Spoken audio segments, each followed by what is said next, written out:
Hey, what's up? What's up? What's up? Let me know if you can hear me.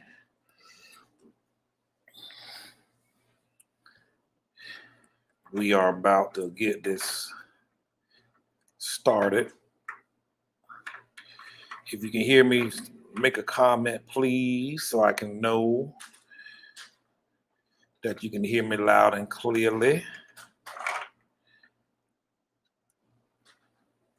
I think I hit the right buttons to do this properly. If you can hear me, let me know. Let me know. Let me know before we start.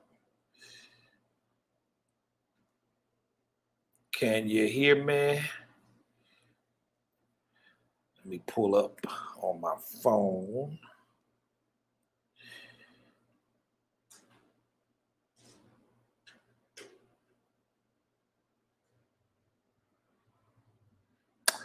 If you can hear me, let me know. I'm not certain you can hear me.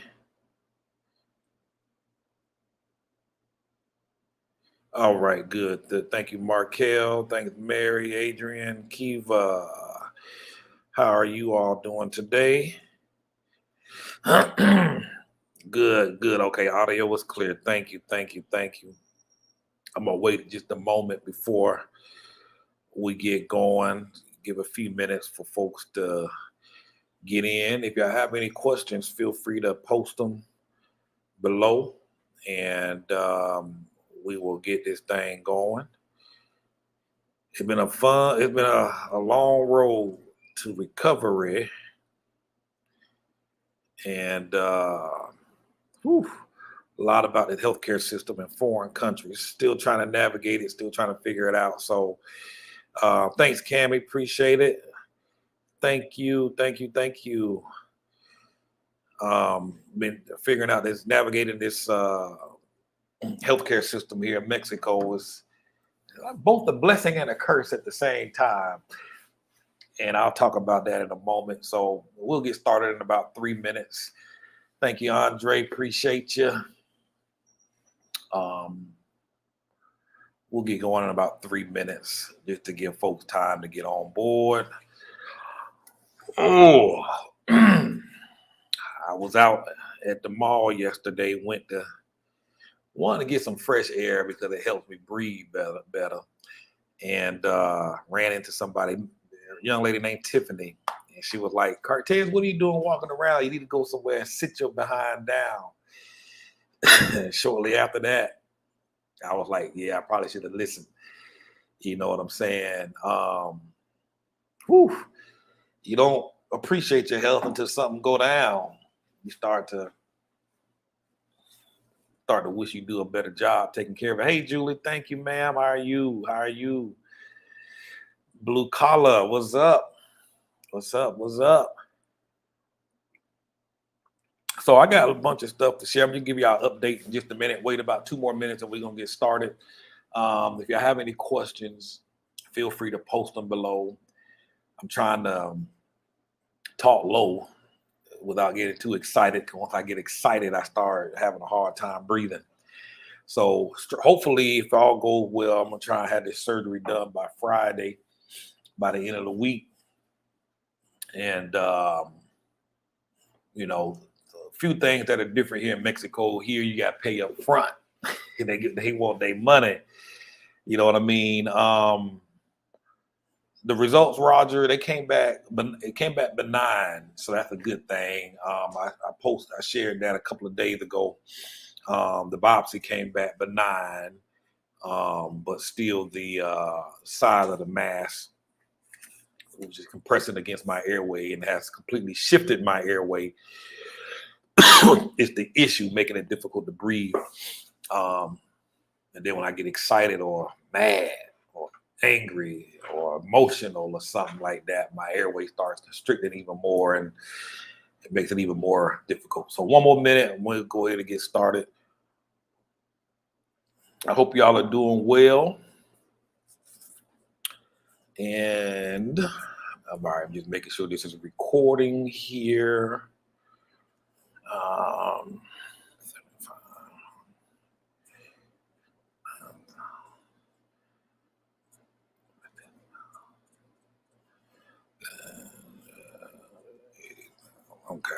writing some notes down here.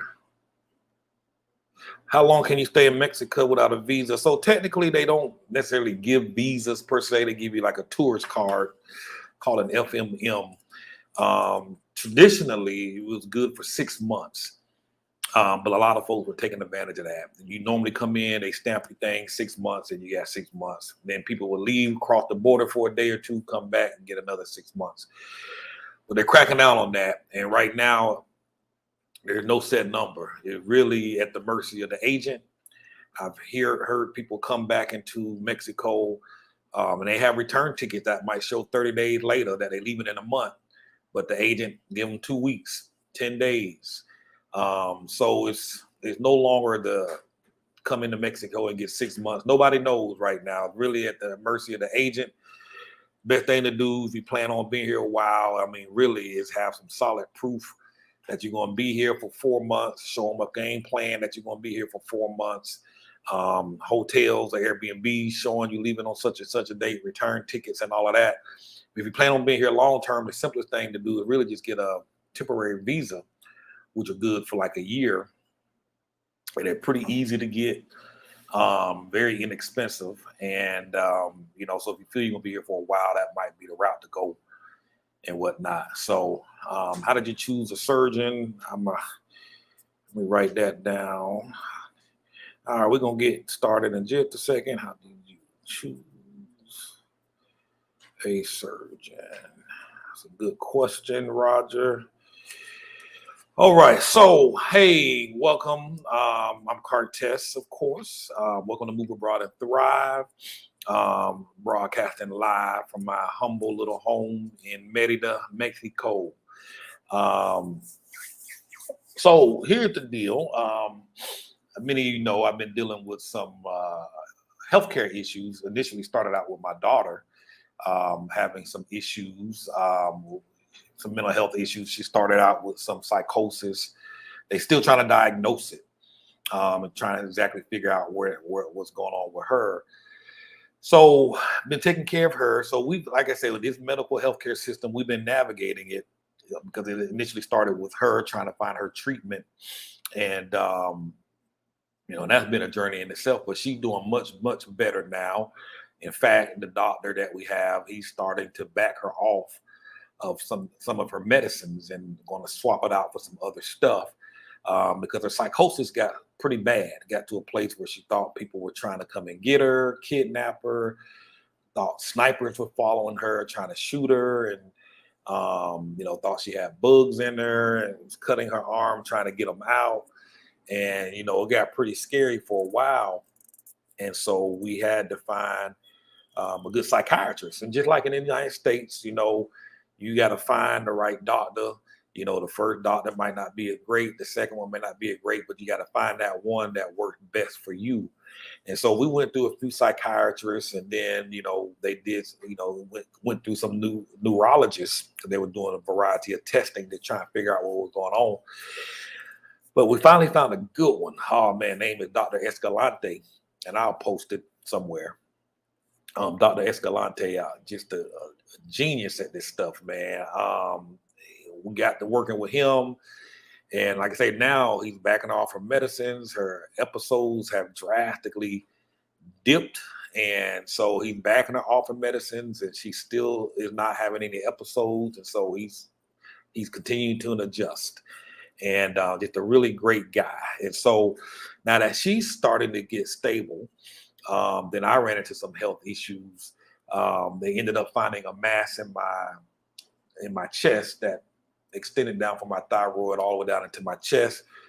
I was having some issues with breathing, and so this mass got to a size where it was pushing my airway all the way over. And I have a picture on my Facebook page of the X-ray.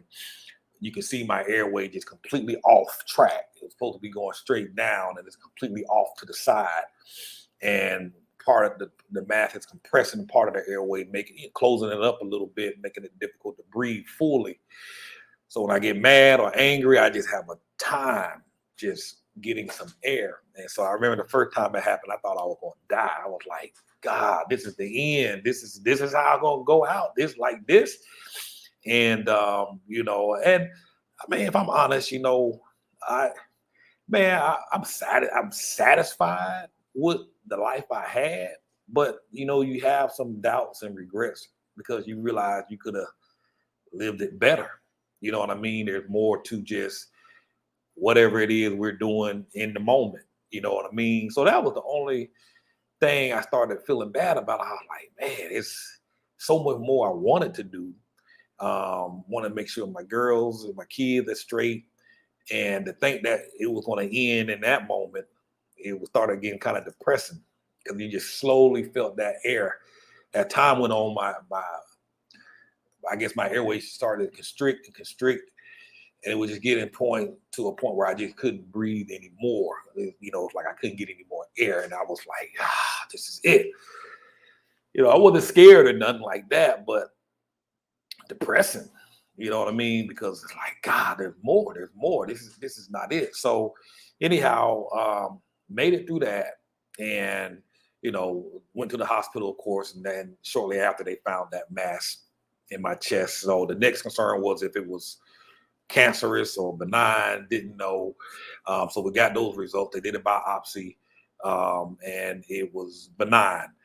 And so now, but it's still considered very critical because it's compromising my airway.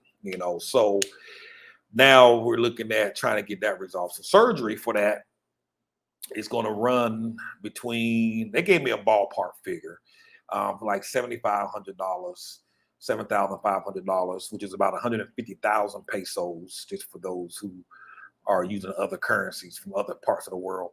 From $7,500 to $9,000, which is 180,000 Mexican pesos, is the range that they gave. And it might come out shorter. I've been learning real quick. They tend to give you the higher range, but it tends to come out on the lower side. And not, for example, like my CT scan, in the States, getting the CT scan, man, that might cost thousands of dollars. So they were telling me to expect that to be, if I remember, I want to say like $700 to $800 is what they quoted. And so the doctor was like, it tend to be more because he's doing it in an emergency room or an emergency setting. So it tends to be more. So it was trying to set me up for about 800, but it ended up being like 500. You know what I'm saying? Like 450 US dollars, which is about what 9,000 pesos, is what it ended up being. You know what I mean? So they tend to quote on the high side, but then you generally find it's much cheaper. So so after they did the biopsy, I had to talk to a couple of doctors to figure out the best treatment plan. So the initial doctor who was at the emergency room was a cardiothoracic surgeon. So after I got the results back, I met up with him, and he recommended surgery, of course. Talked about taking half of the thyroid out and leaving the other half and removing the mass coming in through my throat. So I ended up, so we talked about that. He said I'd be in the hospital for 5 days, and I was like, ooh, that sounds a little brutal. So I went and met up with a endocrinologist. I guess these guys specialize in like hormones and more stuff as it relates to the internal side of the body, hormones and thyroids and whatnot. So he looked at everything, and he had two options for me initially. Um, he had a method where he felt he could shrink the mass with no surgery required. However, due to the fact that I had the CT scan, it what they call with contrast media, or a dye, DYE. They had to inject the dye into me so that I guess they can see the images or the images of the organs much clearly through the X-ray, through the CT scan. He said because I had that, the contrast media, I have to wait 90 days for it to leave my body. And so because of that, he was like, I don't think this is the way to go, because right now your airway is compromised, and waiting 90 days, I don't think that's a good idea. There's a lot that could happen. So I suggest, under these circumstances, I suggest the surgery. And so he recommends the surgery, but he was like, listen, cardiothoracic surgeons normally don't ever do thyroid work. That's not their specialty. So he suggested that I see a surgical oncologist. And so I found, he referred me to one. I looked for a couple of others, and I went and spoke to those guys. And so I found a surgical oncologist that I like, very skillful. He suggested taking out the entire thyroid, saying leaving half doesn't make sense because both sides, from what he could see, was abnormal. And the problem with that would be you'll be going back in, taking it out anyway. So that's what he suggested. So he's saying the surgery will last about 3.5 hours. I'll be in the hospital for about a day or two, maybe 3 at the most, but a day or 2 I'll be in the hospital. Got about a 2-week recovery time. Say life will be as normal. We'll continue on as normal. There, doesn't change your life expectancy. I will have to take a pill for the rest of my life, I guess, to swipe out the hormones that the thyroid would normally produce. I would have to take it by way of a pill. So that's the issue so that's where I'm going with. So I decided that, okay, can't wait 90 days for this stuff to get out of my system. So we'll go ahead and do the surgery and get it done that way. So that's the route I'm going. So again, looking at between $7,500 to $9,000 to pay for the surgery, or 150,000 Mexican pesos to 180,000 Mexican pesos for the surgery. So that includes the surgery, all the testing required, the pre-test to make sure you're strong enough for surgery and all of that. Include the surgery, time in the hospital, follow-up care, treatment, appointments, and all that. So that's about the cost. I don't know what something like that in the United States would cost, but I can't imagine it would be that. I imagine it'd be way more than that. So that's where we're at. So my goal, I tentatively we got it set for later in the week to try and get this surgery done, get the money raised up, and pay for this, because in Mexico they want their money up front.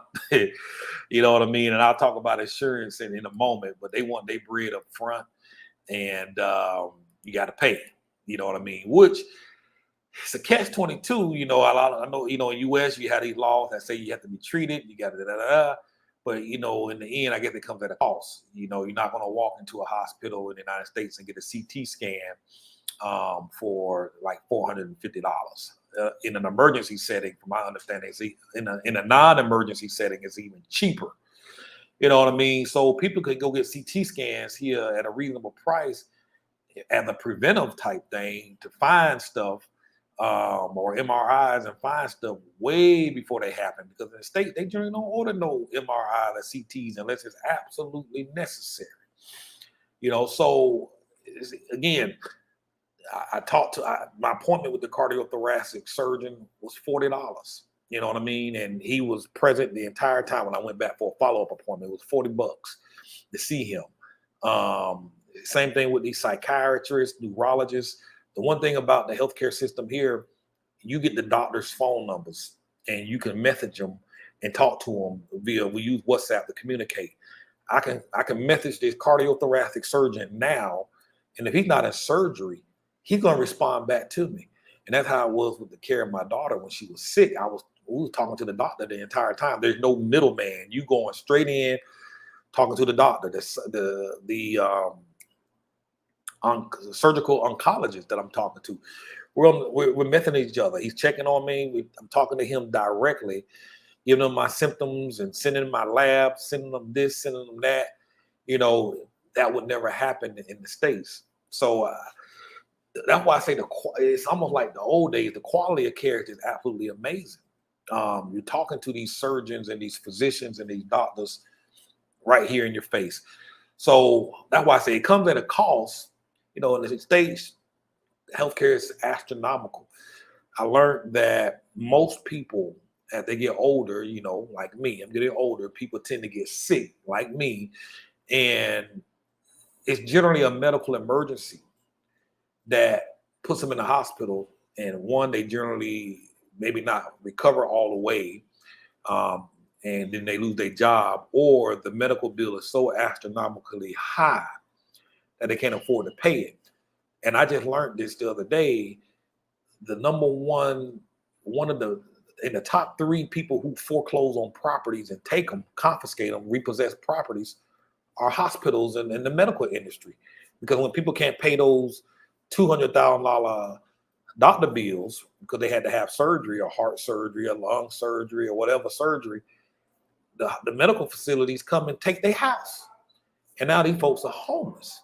So a surgery that costs $250,000 versus, I mean, like in this case here, we talking about less, 7,500 to 7,500 US to $9,000 or less, possibly. Again, they tend to quote on the high side. So it's crazy. It's strange. It's strange that I can just walk into the emergency room. And I showed y'all some bills when I went to the emergency room. I think the last visit, I was in the emergency room all day. And the bill for the emergency room itself was $25. And I think the bill for the surgeon, the doctor that came down to consult was $50. Cost a little more because it's an emergency setting with him versus the $40. But my bill was like $75 for the whole day, including meeting up with a cardiothoracic surgeon and the radiologist who came down to check me out himself. And then he set the appointment. When I went back for the biopsy, he personally came in the waiting room and got me and took me to the back to do the biopsy. So it's crazy. It's strange. And the quality care, I wish, and I talked to one of the administrators the other day. They said they'd be glad to take me on a tour of the hospital, because I wish y'all could see these facilities. I mean, it's state of the art. I used to work in a hospital. I was a surgical assistant back in my early young days. And I've worked in some of the great hospitals. And I'm telling you, this, particularly Thyroid, that's the name of the hospital. I'm gonna put a link here. The name of the hospital is Thyroid. It's state of the art. They have robots up in that camp that does robotic surgery, all the stuff to do CTs, MRIs, all of that. It's absurd. It's crazy. You know what I'm saying? So, whoo. So again, I'm going to get the surgery. Looking for Friday, got a tentative date. And so at this stage, I just really got to raise some bread, come up with the cash so I can pay for this thing. I posted, if you're in the position to help, great. If you're not, I understand. I posted some links below. I don't know if you can see them. It's all over the place. If you're able to contribute, I appreciate it. If not, that's okay. Definitely okay. Please pray for me. I'm putting a few links down in the below. Whatever you can contribute. No amount is too small. Collectively, everything adds up. And I appreciate it. So, as usual, I'm going to continue to document my progress as I continue to go through this thing. And I'm recording while I'm in the hospital as well. So when I get time, I'll start posting that stuff up so that you all can see. Now, regarding healthcare insurance, apparently the challenge is getting your health insurance company to pay for healthcare in a foreign land. I've been doing a lot of research. There is a company called Amex Care. I'm going to put their link in the bottom as well. They're like a middleman that will deal with your insurance company. And check them out. Reach out to them. They're currently verifying now if my insurance will pay. They're trying to verify it. So far, it's looking like my insurance will only work in an emergency setting. The question is, will they pay? Sometimes they they may say, okay, you can file a claim later on, but the hospital will still need the money up front. And um, so you still need to pay it up front and then get your money back from the insurer. So Amex Care, you can call them, reach out to them, and they will give you, they will take your insurance information and they will verify with your insurance company. From my understanding, some folks in a non-emergency setting, it depends on the type of insurance you got, they're able to come up here to this hospital and get treated as if they were in the United States. So if you're looking to live in Mexico in a particular area, check out the hospital, find out what insurances they accept, and then try and finagle your way and get the insurance that you figure determine that they can accept. That might make it easier for you. I've met a couple of folks whose insurance is taking care of that. Mine may or may not work in an emergency setting. That's what we're looking into. That's why we got this thing pushed out to Friday to find out. Trying to put all the odds in my favor. There are some doctors here that have practices in the United States. And, you know, entrepreneurs, they figure things out, they work it out. You know, so if treatment was necessary, depending on who you get with, some of these doctors are saying, okay, we can run your insurance through our U.S. medical practice. We already have relationships with the hospital here. We could do procedures and do all of that because we know we're going to get paid. So it's not an issue. So that's the thing. Let me put up that website, Amex Care. I got it in the description.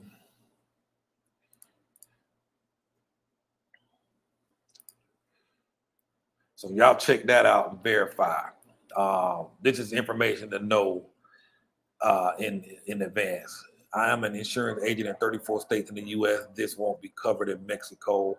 My insurance is with Cigna, is who I'm currently with. So I'm hoping to get more information on that tomorrow and whatnot. So, but we'll talk about that. Hopefully I'll know more tomorrow after that. So that's that. That is that. If you have any questions, feel free to post it. I completed a full month of Diddle. Let me show this here. Hi, Mr. Ross. I completed a full month of dental work in Mexico. I would never go to the dentist in the U.S. again. Top of the line care in Mexico. I'm telling y'all, you know, they got some really good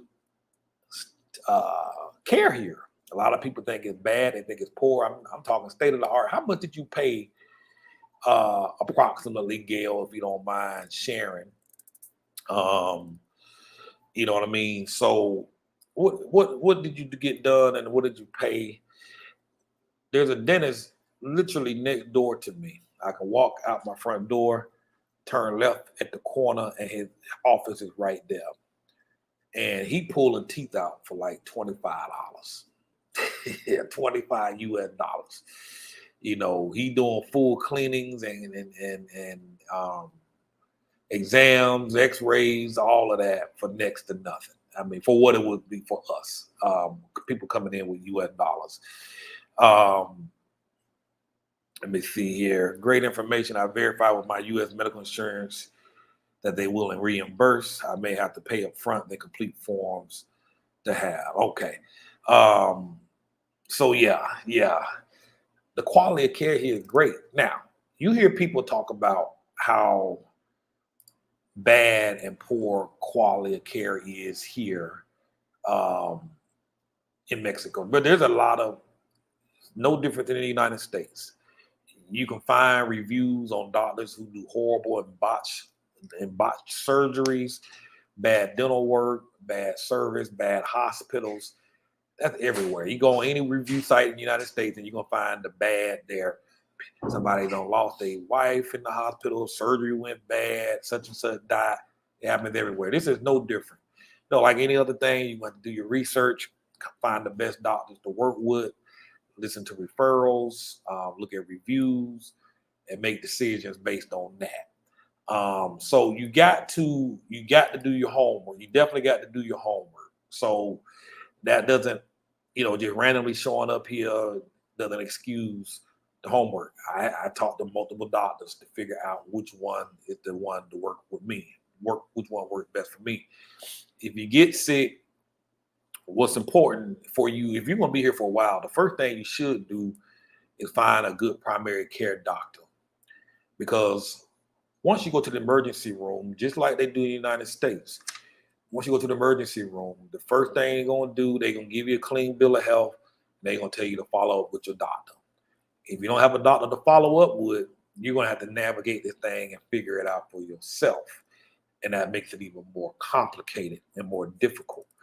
It'll be difficult to find a recommended endocrinologist. It'll be difficult to find a recommended surgical oncologist. It'll be difficult to find, know where to go. Find you a primary care doctor who will take care of you, who's going to watch you and take care of you. So that way, if you're in the ER, you're going to have somebody to point the ER staff to. Who is your doctor? The first thing they're going to say, who is your doctor? And you have to be able to point them off to somebody.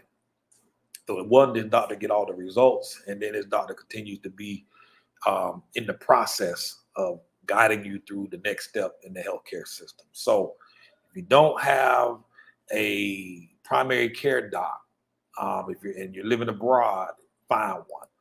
You know what I mean? Find one. So that's the first thing. A good primary care doctor, just to give you an example, we have one that comes to the house. He charges, when he comes to the house, I think it's like $40, if I recall. 900 pesos is $45. But that's if he come to the house. If I go to his office, the visit is $15 US, which is 300 pesos. So that's a significant difference. You don't have to spend 900 pesos or $45 US for him to come to your home. You can go down to his office. You can take a $3 Uber ride to his house. That 60 peso ride to his house, and then be seen for those 300 pesos, which is $15 US, and come back. So find you a good one. You might have to go through 4 or 5 of them until you find the one that works for you. But a primary care physician is the best thing you can get, and best thing you can get to take care of your health. Like I said, that primary care doc helped get the cycle started in terms of psychiatric care. When my daughter was sick, he was able to follow up with us just to make sure we found, what we needed. Now, he didn't deal in psychiatric care, but he got us started. He got us on the ball with one doctor who got us started, and then at that point, it was like, okay, we need somebody else. We're looking for somebody else and whatnot. So Gail, this is the person who was talking about the dental care. The dentist in the U.S. wanted to charge $30,000. I paid $11,000 in Mexico. They were courteous, professional, and highly skilled. I'm telling you, the cost is significant. I had a friend of mine said he got some work done, cost $30,000. Same, matter of fact, same number you got. I don't know what it would cost here, and and depending on what area you're in Mexico, the prices can range significantly. The cost can range significantly based on where you're at. Even just within Merida, depending on where you get the procedure done in Merida, one part of Merida is going to be far more expensive than the other side. Not saying that one side is better than the other, but the pricing can be drastic. You know what I'm saying? But, in her case, she gets to get her money back when she filed all the paperwork and whatnot. So it's I'm telling y'all, Mexico is an option. I mean, I told you I bought my glasses. I got 2 sets of glasses. I paid $90, $25 for one.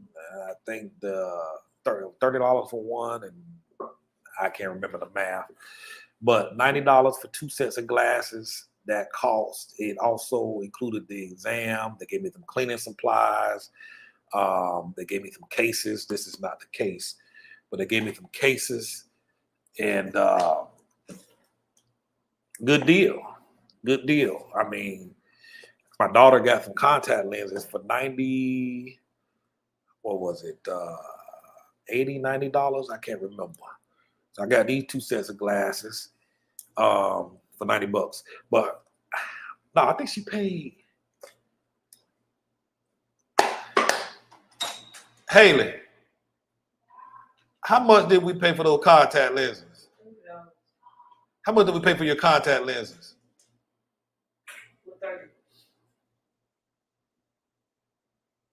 You remember? How much did we pay for your contact lenses? 40? Okay, it was either $30 or $40. And that was for how many months supply? For you showed the year supply? For 1 year supply of contacts. The disposable contact, 1 year supply. I'm gonna say $45. What's your primary care physician's name? His name is, let me give you his actual name. I call him Dr. Jose, but you know, they be having like 4 names in their name. You know, and I'm like, I don't know which one is the one. Once I say Dr. Jose, they be like, who? And then his name be Dr. Jose Cora. Yeah. All right, I'm gonna put him up on the screen. So that's my doctor. You know what? Let me put his name in here. His phone number. Y'all bear with me. Let me write that again. Dr. Jose AVOCRDS. You reach out to him on WhatsApp. If y'all don't have WhatsApp, download WhatsApp. And again, you can talk to these doctors. He's pretty busy, so it takes him a while to get back to you, but he'll always respond. All right, so this is my doctor. His number is on the screen.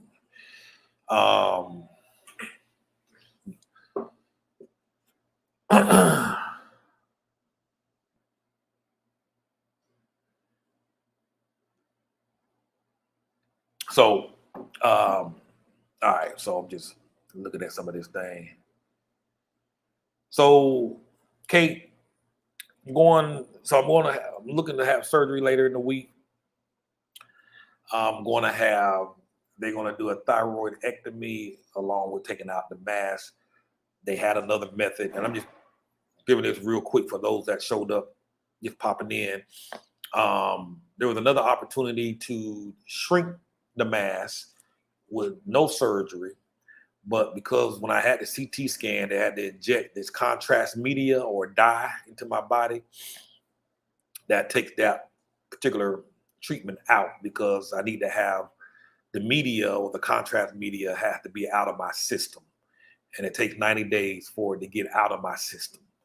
And the doctor, endocrinologist suggests to go ahead and do the surgery, because the 90 days is a long time with the fact that I'm dealing with a compromised airway. So that's what we're dealing with there. So we're going to go the surgical route where they take out my thyroid and remove the mass. So that's where we're at with regards to that. Surgery going to run about $7,500 US to about $9,000 US, where we at. And so trying to find out and determine if my insurance is going to help with that. We'll hopefully know in a few days or so. So, but other than that, again, if y'all have any questions, feel free to post. let's see here. Just looking through the comments right quick.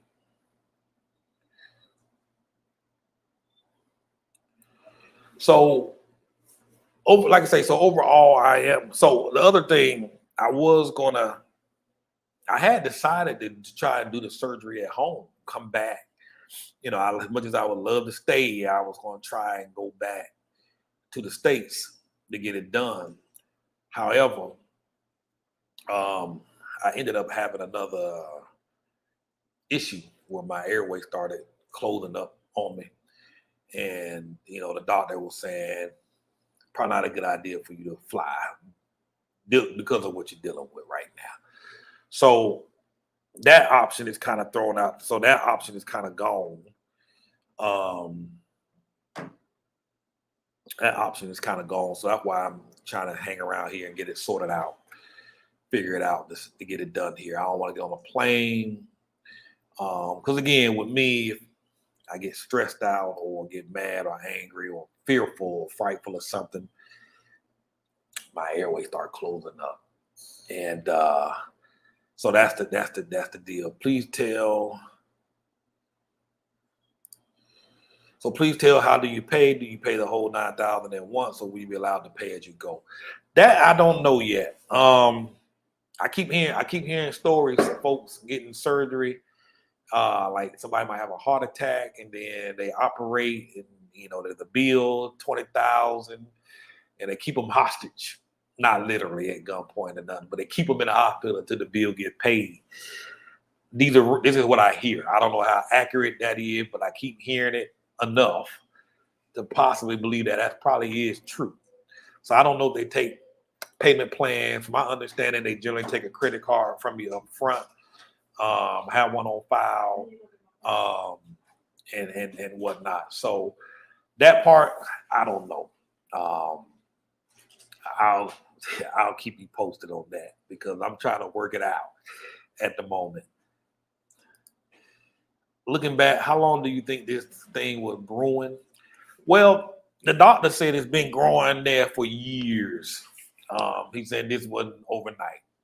And I'll say this, I recall I went to a swimming park in Tennessee. What's the name of that place? The Wilderness in Tennessee. They call the Wilderness in Knoxville, Tennessee, Pigeon Forge, Gatlinburg. And I was swimming on one of the rides. And I was swimming on one of the rides. And so I'm going to answer this question. Cash App is not the only way. Here is a link through Zelle. I just look at the description. I just posted it there. Here's a GoFundMe link here as well in the description. And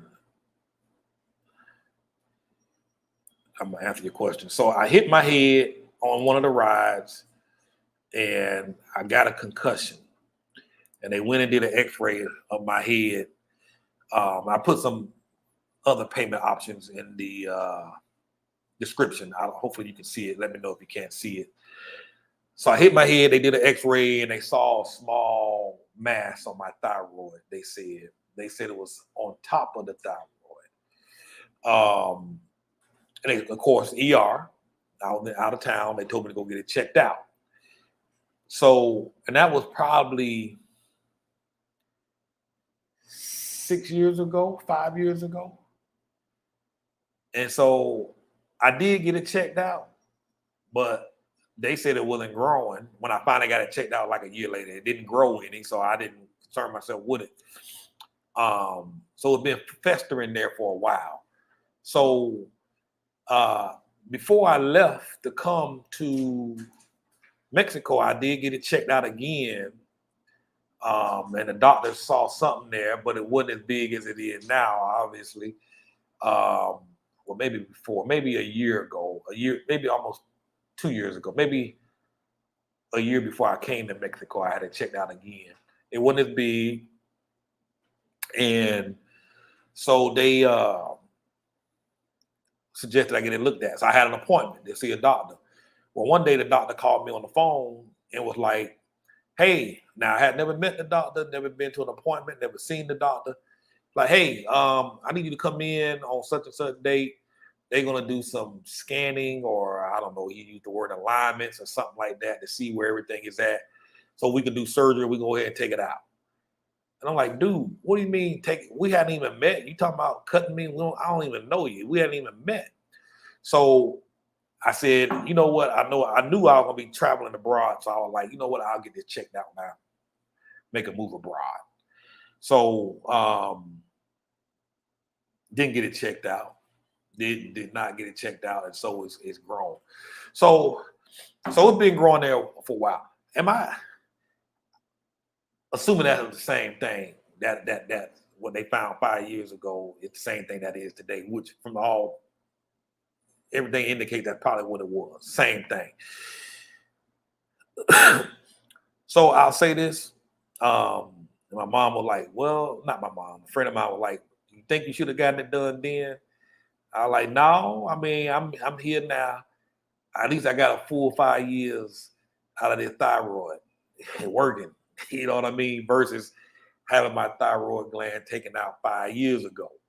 I got extra 5 years of life out of it.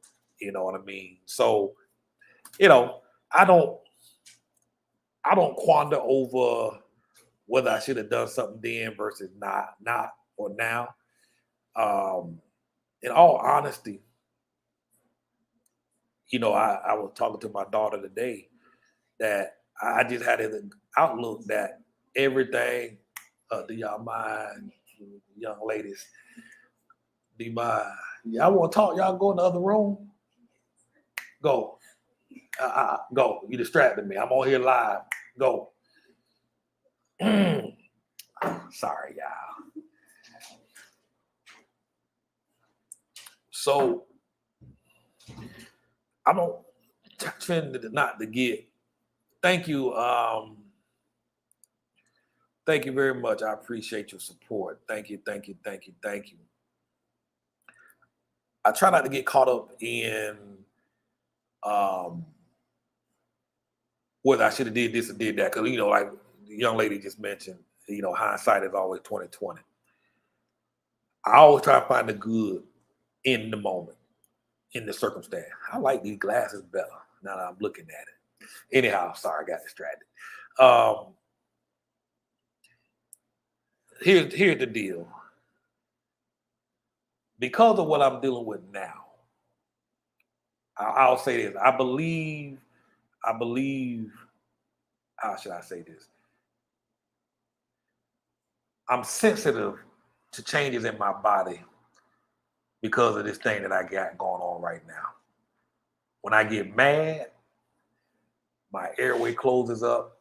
I feel this thing in the pit of my stomach, in the pit of my chest. I feel stuff rising up in me. If I get a little bit stressed, I feel it. I feel it all in my neck. I feel all the pressure on me. If I get emotional, I feel it. Now, if I get excited and happiness, it's a different kind of feeling. So what this is teaching me in this moment, because see, the first time that this went off on me, my airway got choked up. Me and the wife was arguing about something. And then my airway closed and I couldn't breathe. So that was the first incident. I didn't know what was going on. Doctors thought maybe it was a panic attack. The second trip to the doctor, I was like, no, this ain't no panic attack. This is something else going on. So they did some x-rays. That's when they found the mass.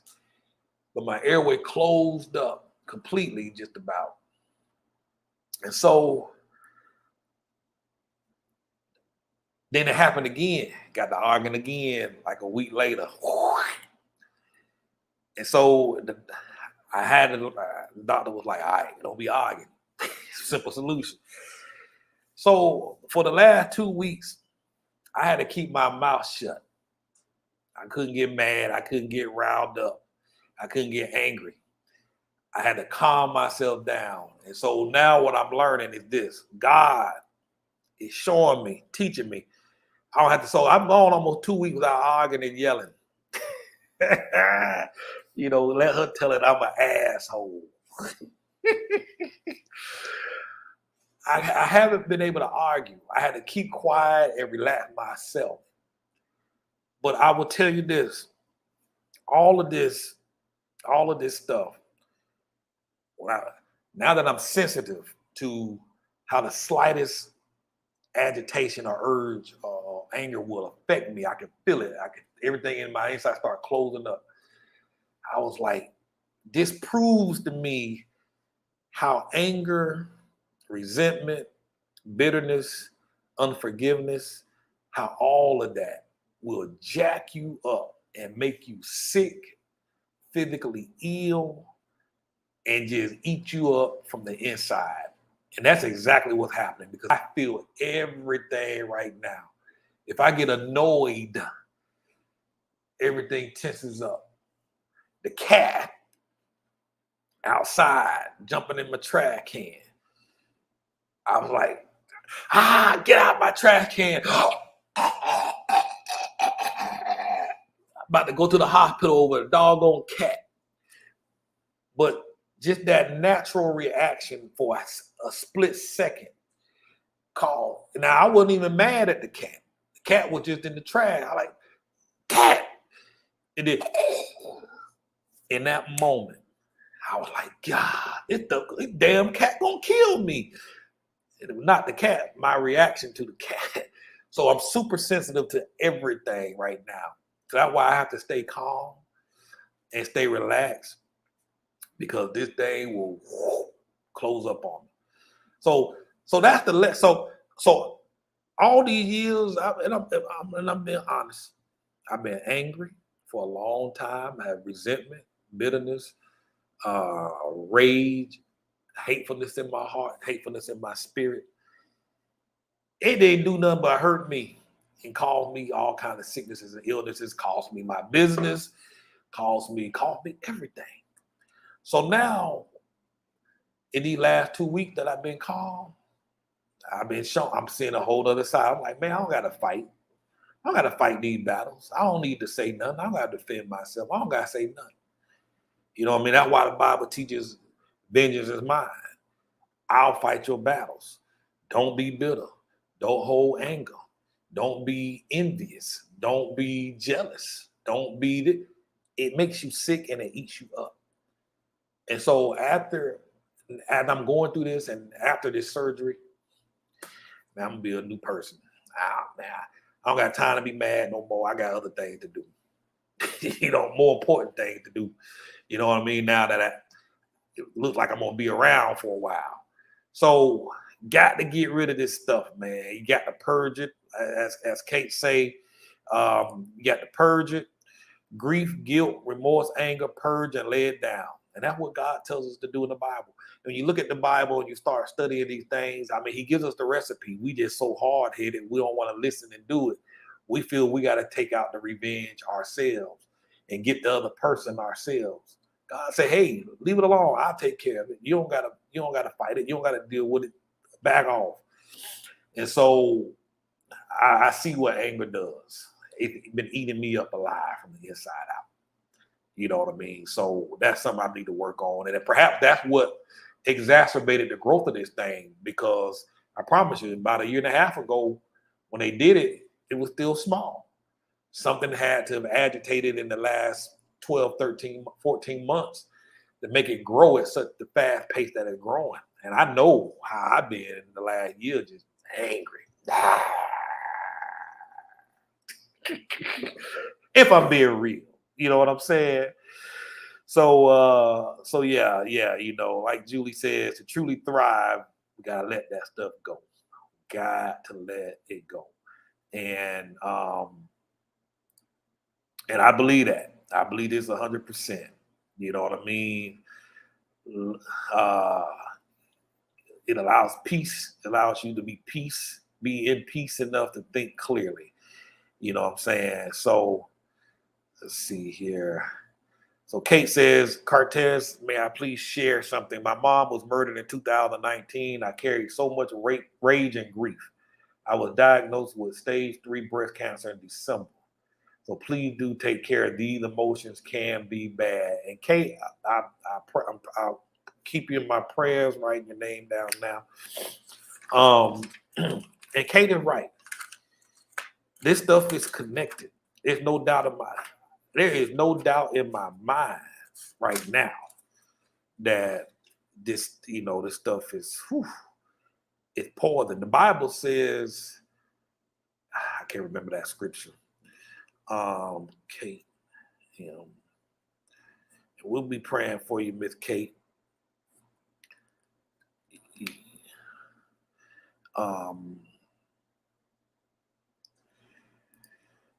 We'll definitely be praying for you, but that when we carry that, and that's why God teaches us, it's not for us to carry it, because all it is a burden that wears us down.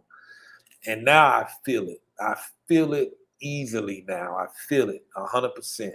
Every emotion, I feel it now. I've been super sensitive to it now. We got to let it go, man. We got to let it go. And that's why forgiveness is so important. It's not for the other person. It's really for us. It's for us. Like the young lady said, we got to lay it down, let it go. It's for us. What's up, Lisa? Make it your mission, friend, to find your peace this year. Whatever it takes, find your peace. Life is too short. Practice self-care from the time you wake up to the time you go to sleep. Choose peace.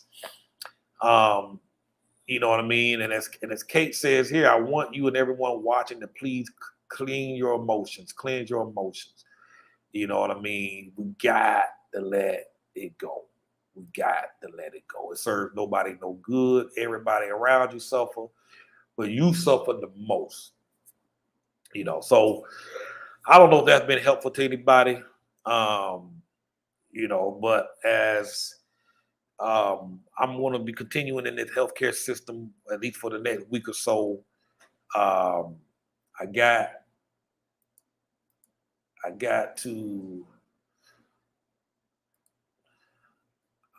think emergency surgery might take a payment plan. That's what I'm thinking too, Johnny. You know what I mean? So I just got my insurance recently, so I'm gonna be talking to them. And Amex Care, the company that I posted on the screen earlier, y'all check them out because they can verify what the hospitals would take here locally. So yeah, so that's all. I just wanted to kind of give y'all an update on that. I'll keep you posted as I'll continue to navigate this system as I get more feedback from the hospitals on payments options. I'll continue to share that. I'll keep you posted. I'll keep you in the loop of the progress. If they take payment plans, if not, I'll continue to share.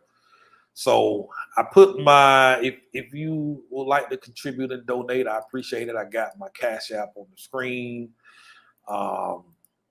There's a GoFundMe link in the description below, Zelle link below as well.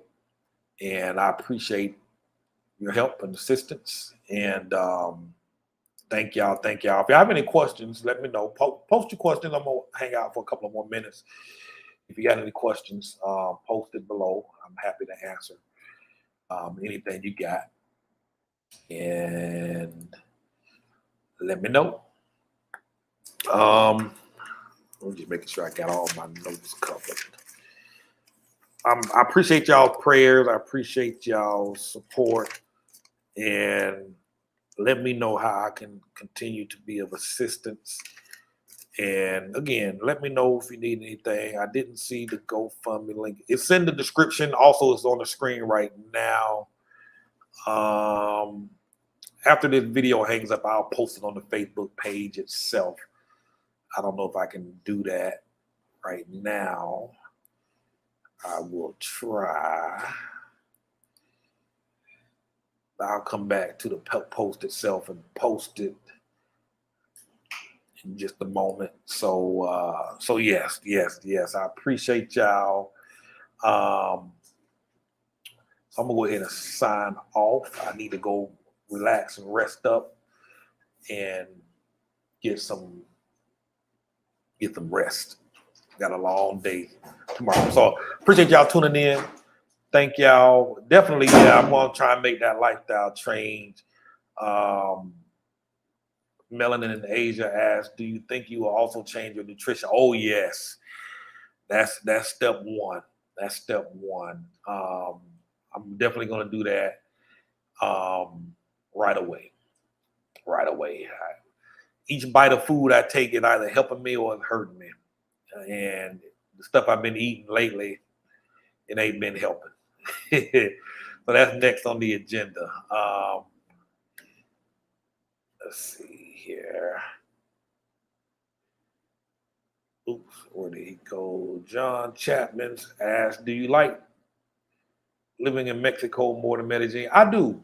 I genuinely do like Mexico much better. And I've been in Medellin for 6 months. Recently went back, and then I went to other parts of Colombia.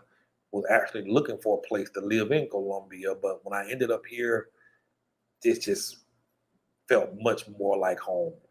It kind of gives me a lot more flair, similarities to like the United States, particularly as it relates to the shopping and retail. And not that shopping is important, but I feel more at ease here. Safety, much more safer here, particularly in this particular area where I'm at, Merida. Now, other parts of Mexico, I hear it could be up in the air. But this particular area, I love it. It's very safe, very family oriented. Um, I just like the idea. I, one, I can walk, just like you can walk in Medellin and walk everywhere. The feel is much different. It's a different vibe here. It's just a vibe that I like. My kids go out anywhere they want with any time of the day, and they're fine. Super safe. This is a very safe place. I can pull your phone out. You can take your laptop out. Those parts, in Colombia, they always tell you to put that stuff up, not to show it. Here, you can show your stuff and use your stuff. So it's a different environment, different feel. A lot more English speakers here than Colombia. So language it's a barrier. Um, is less is not as difficult here versus there. So again, a lot of similarities to the states here versus similarities to the states in Colombia. Not that people move to another country to find similarities in their own country, but it just makes it a little more easier to navigate, get around, do the things you need to do, and whatnot. So I really do like it much better here. So yes. When you were in Colombia, you were interested in becoming vegan. I was at the time, and then like everything, it gets difficult to stay the course. You know what I'm saying? So I've been on this back and forth seesaw ride with this healthy eating thing for quite a bit, and then somehow I always gravitate back to the old. My downside since being here in Mexico, I've started drinking much more margaritas, which I'm sure doesn't help. And so that's something I'm gonna have to work on next. I have not in terms of nutrition or perhaps lifestyle. I have not. If you offer such a service, send me a message in my Facebook. Send me a message me on Facebook and see what you got. So yeah, thank you, John. Appreciate it. What he said, my head is always on a swivel in La Urales. Yep. Oh, I know the truck now. I know. Praying for you and your family. Have you seen? Yes, we have seen what the hell. I need to watch it again to kind of get my mindset back on track to getting on this lifestyle change. And I need to do it. I need to do it once and for all. You know what I'm saying? Once and for all. So Whew, so that's it. I'm out of breath. So I'm gonna go ahead and close this out. And if you can make a donation, I appreciate it. Thank you very much.